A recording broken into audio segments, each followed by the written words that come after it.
নমস্কার বন্ধুরা, আবার একটি অর্ডারের কাজ নিয়ে তোমাদের কাছে চলে এলাম। দেখতেই পাচ্ছ, এটা রেফারেন্স হিসেবে আমাকে দেওয়া হয়েছিল। এটাকে সুন্দরভাবে আমি কিভাবে মুখটা মেলাতে পারলাম কি না মেলাতে পারলাম সেটা তোমরা কিন্তু একটু লাস্ট অব দি ভিডিওটা দেখলেই বুঝতে পারবে। তাই দেখো। হ্যাঁ, তো এই ছবিটি আমাকে অর্ডার দিয়েছিল আমারই এক দাদা। ছবিটি যাবে জানো তো কোথায়? ইউপিতে যাবে।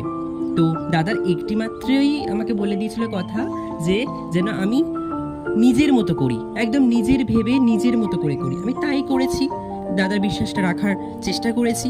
তো এখনো পর্যন্ত আমাকে কিন্তু অনেকেই জানিয়েছো, যে মেসেজে জানিয়েছো যে আমার ছবিটি এঁকে দেওয়ার জন্য। আমি অবশ্যই সকলকে এঁকে দেবো, কিন্তু কি বলো তো, আঁকতে তো একটু সময় লাগে। তাই তোমরা কিন্তু হাতে একটু সময় নিয়ে আমাকে কিন্তু জানিও। তো কখন এত ভালো লাগে জানো তো, যখন তোমরা একটি কমেন্ট করো, লাইক করো, এত ভালোবাসা দাও, তখন আমার ভীষণ ভালো লাগে জানো তো। আর যখন দেখতে পাই আমারই আঁকা কারোর দেয়ালে শোভা পাচ্ছে, আমার জানো তো ভেতর থেকে খুব ভালো লাগে। তো তাই আমি এটাই বলবো যে তোমাদের একটি মূল্যবান বক্তব্য কিন্তু দিয়ে যেও কেমন হয়েছে, এবং আমাকে একটু সাপোর্ট করো। জানো তো, এরকম আঁকার ভিডিও করতে এবং আঁকতে অনেকটা কিন্তু সময় লাগে। তো তোমরা একটু সাপোর্ট এবং ভালোবাসা দিলে আমার ভীষণ ভালো লাগে জানো তো। ভালো থেকো তোমরা।